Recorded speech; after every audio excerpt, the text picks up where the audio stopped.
การใช้ฟังก์ชัน Ripple บน S21 ใน 60 วินาที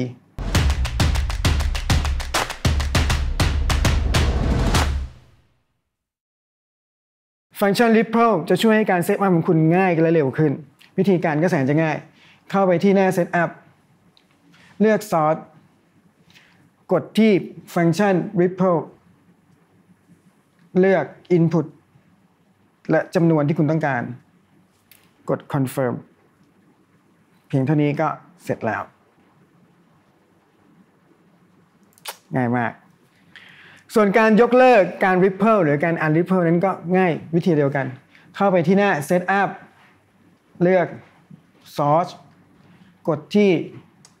ฟังก์ชัน Clear Ripple เลือก Channel กด Clear หมดแล้วแค่นี้เอง